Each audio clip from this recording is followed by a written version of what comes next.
Hey guys, and welcome back to the vlog. First of all, I want to say sorry that there was no vlog last week. I had to work a lot almost every day and I was kinda exhausted, but here I am back again. In this episode we capture a session I played for around 2 weeks ago. We are at our standard location playing our regular 2-2 game. I'm in for 300 this time and yeah, let's see how it goes. Have fun with the episode. We started this session at around 8:30 p.m. and over 30 minutes go by until we pick our first noteworthy hand. Here we are in the hijack with Ace-8 offsuit. I make it 7 to go and it folds to the blinds who both decide to call. So we see a flop 3 ways of Jack-8-4 with 2 hearts. After they check to me, I think I could go either way here, betting or checking is fine. I decide to bet in the end and I bet for 15. Both of my opponents decide to call, which makes me a little suspicious, and we see a turn still 3 raise and the dealer brings in another jack. This time the small blind checks, but the big blind decides to lead for 31. Is he really donk leading a jack here or is he just trying to represent one? After a minute of tanking, I decide to call here and the small blind now decides to overcall. I'm pretty sure the small blind is of some sort of draw, but I'm not sure about the big blind. Let's see a river. The dealer rolls over the ace of diamonds, so the flush draw bricked, and to my surprise both of my opponents decide to check. I'm really not sure if I should go for thin value here, but I'm really concerned about the big blind, and after some time I decide to check back, and luckily for us that was the right decision. The small blind turns over king 3 of hearts, so he missed his flush draw, but the big blind shows us jack 9 offsuit. So he indeed donk leaded the turn with his trips, got the max out of us too. We lose the first one, but let's go to the next hand. We keep losing almost every hand we play for an hour and I'm forced to rebuy. I rebuy for 200 euro and I'm in for 500 total now before we go into the next hand. Here we are in the cutoff with ace king of clubs. There is a hijack straddled to 5 and I'm next to act here. I make it 15 to go. It folds to the +1 player who jams for 43 total. It folds to me again and of course I have no decision here. I call and we see a run out. The board comes king 10-8 with 2 diamonds. The turn brings the jack of diamonds and the river brings the 8 of clubs. I turn over my hand, but unfortunately we don't win this hand. We lose to ace queen and the losing streak in this session continues. Let's hope we can turn things around here and let's go on to the next hand. About 20 minutes later we pick up 10-9 of hearts in the hijack. We see an early position limp before the low jack makes it 10. Sometimes a call is good here, sometimes a 3-bet is good here. In this situation I decide to 3-bet, I have 3-bet to 30. It folds back to the low jack who is the only caller and we see a flop in position heads up of ace 5-4 rainbow with 1 heart. The low jack checks to me and I think I c-bet this board almost every time for a small amount. Also in this situation I c-bet for 25. The low jack calls after some time and I think for this price he will float a lot here on this flop and we see the 5 of hearts on the turn. We pick up our backdoor equity with the flush draw. The low jack decides to check to me again and this is a card I definitely want to continue betting on. This time I size up to 75. Luckily for us this seems to be too much for the low jack opponent and he folds after some time and we scoop this one with 10 high. Feels good after losing almost every hand before. On to the next one. Before we go into the next hand, I want to introduce a new feature to the vlog. There will be small categories. It's good maybe to warn you guys because there will be a frightening play in the next hand, or you should stay more focused because there's a good hand or good play incoming in my opinion. If you have any ideas of more small categories, please let me know in the comments, I would appreciate that. But now have fun with this one. The misplay of the day.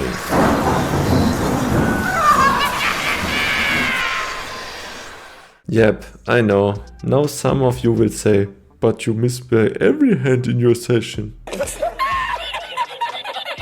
Yeah, funny. But in this episode's misplay of the day, we are in the low jack with ace queen offsuit. The middle position player makes it 8 and I decide to 3-bet to 25. So far so good. It folds back to the middle position player who is a very tight player by the way and he decides to call. We see a relatively good flop of ace jack 9 rainbow. He checks to me and I c-bet for 30. Still, so far so good in my opinion, and we see an 8 that brings in a backdoor flush draw on the turn. After my opponent called on the flop, I was pretty sure he has an ace as well, and I only win to ace 10. At least that is the one thought that is stuck in my mind at this situation, and I decide to make a questionable check back here. We see another jack on the river, and now my opponent decides to bet. He bets 42. I mean, if I thought he has an ace, he's almost better every time. And for the small chance he didn't have an ace here, he most of the time has a jack that will also beat us, and I think versus this tight opponent there's no other way than folding. But after some time I decide to call the 42, and I was wrong with my prediction. My opponent shows us jack 10 of spades, so he floated the flop with his second pair and got there on the river because of our passive play on the turn. We lose this big pot because of our misplay of the day, but I'm still very motivated to play and get unstuck here in this session. Let's go on to the next hand.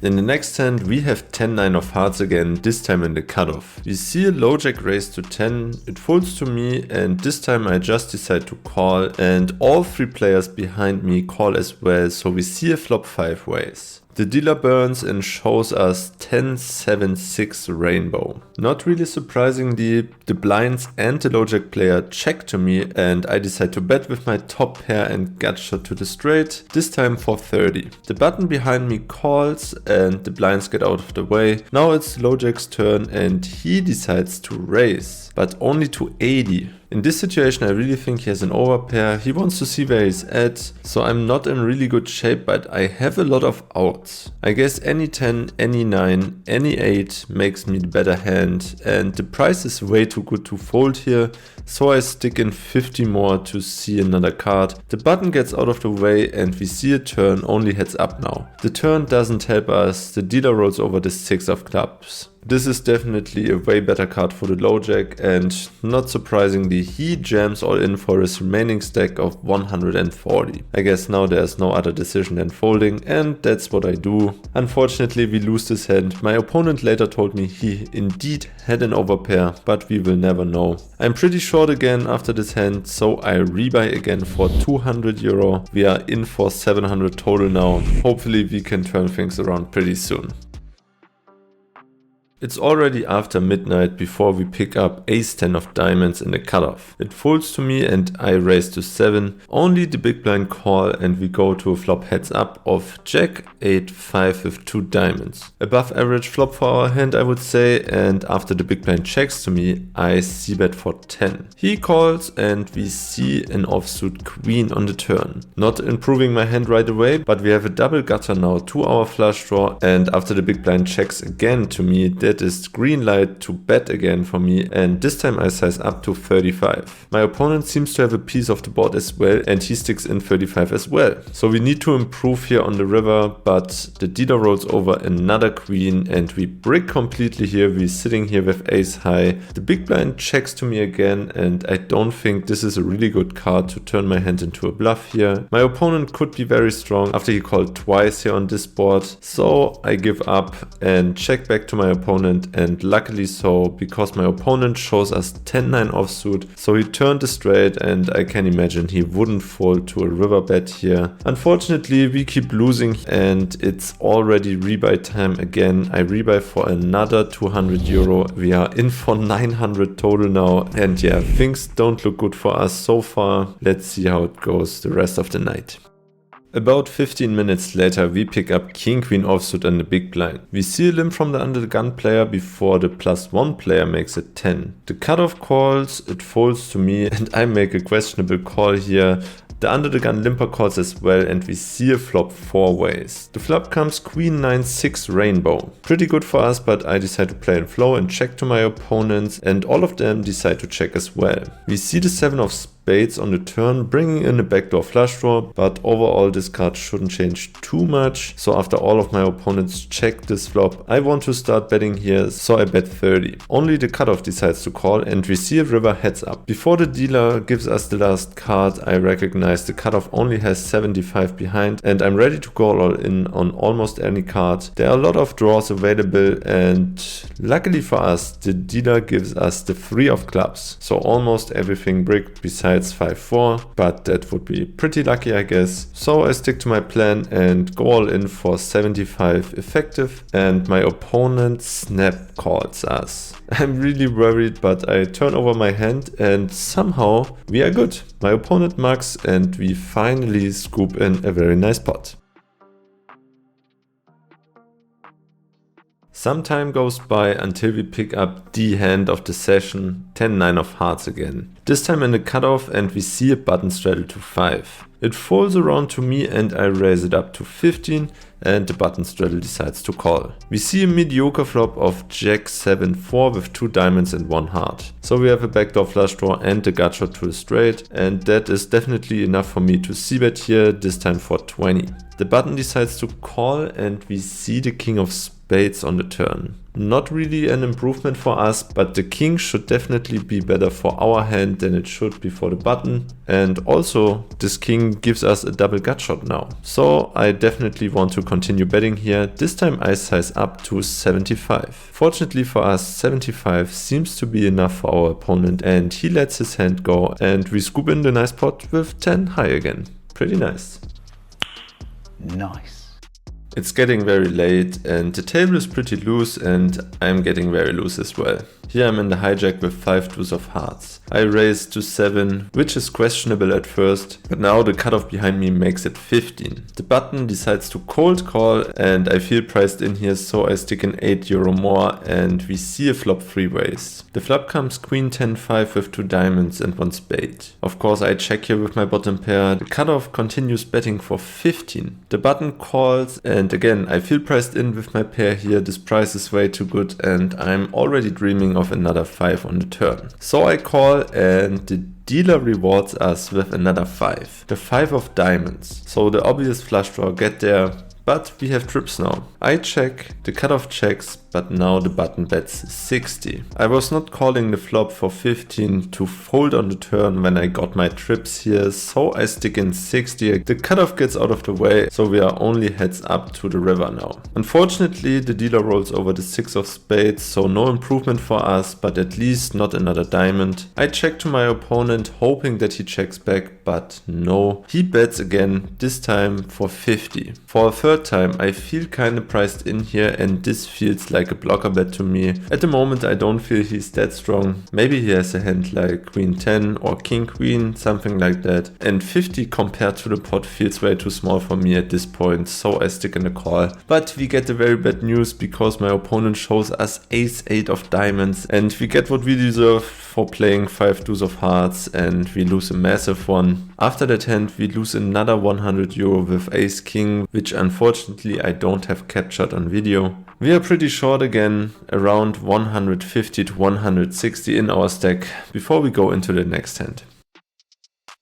The last hand could easily make the misplay of the day as well, but yeah. To be honest, I'm a little tilted after that hand and as I said, I'm pretty short after that hand. The table is still loose, we see a lot of straddles. In this hand there is an under the gun straddle to 10, I'm in the cutoff and I re-straddle to 20. The button is next to act, he raises to 50, the big blind calls and the hijack calls as well. So this pot is already massive with all the dead money in the pot. And maybe my tilt level is at around 60 to 70%. I see an opportunity to quadruple up in this hand, so I stick in my 7.5 big blinds here with king 9 offsuit and surprisingly all of my opponents call. So this pot is already at around €600. This is do or die here in this situation.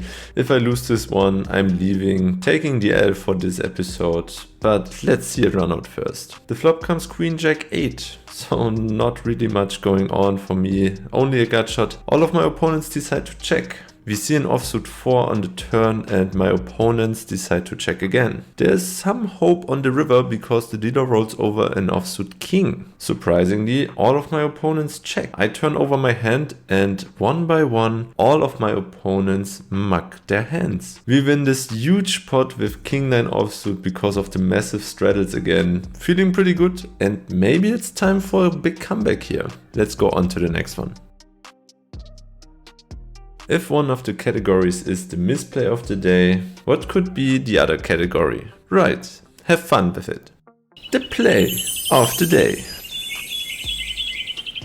In this episode's play of the day, I'm pretty excited about your opinions on the hand, but let's go over the action first. I'm on the button with pocket 9s and we see a low jack straddle to 5. The hijack makes it 25, I decide to call here in position and both of the blinds call as well. So we see a flop 4 ways of jack, 6, deuce, rainbow. The blinds check, the initial raiser checks, and I decide to check back here as well. The turn brings the 3 of diamonds and this card brings in the backdoor flush draw, and now the player in the small blind, which is by the way the loosest and splashiest player at the table, who gets out of line in 60 to 80% of the hands, bets into the pot for 35. The big blind takes a very long time before calling. In this situation this already felt kinda weak to me. Maybe he is on some sort of flush draw, maybe with some overcards, but overall that play didn't seem very strong to me. The hijack get out of the way and now it's my turn. Since I know the small blind is very loose and I know he would do this bet with almost any hit, for example a 6 or a 3,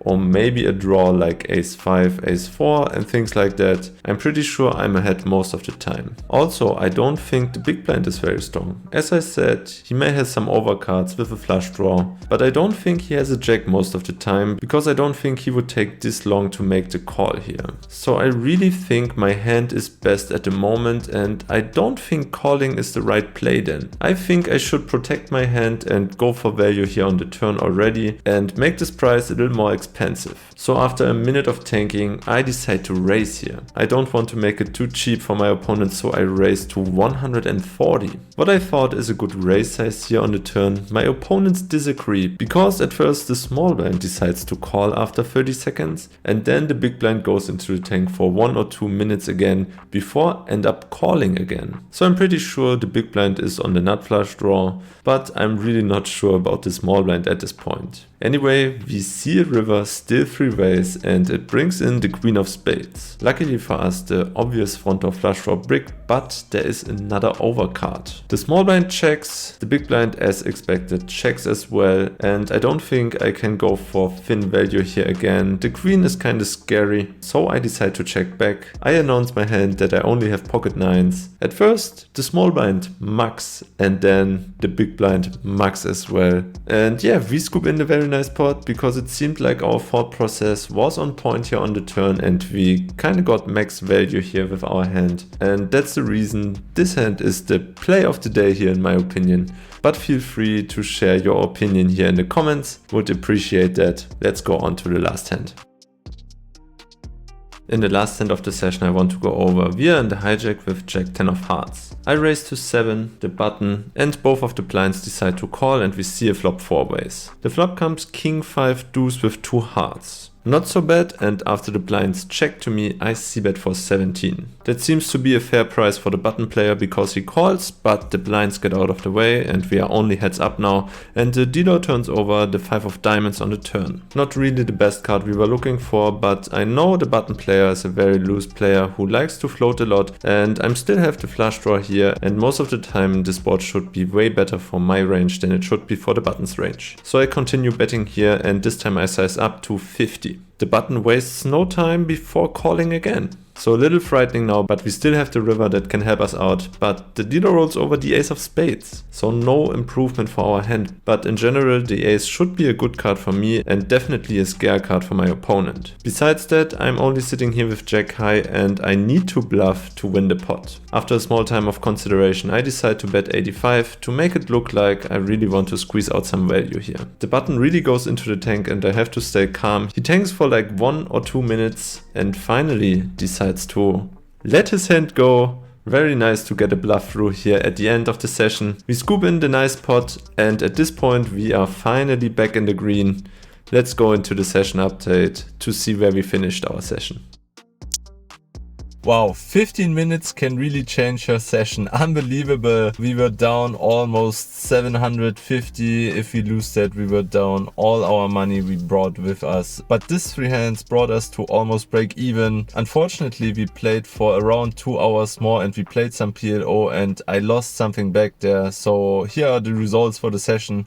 I was in the game for 900 euro total and out of the game for 675. So that's a loss of 225 euro, but it's not that bad of a feeling because I thought I'm definitely down 900 euro here, so 225 doesn't seem too much.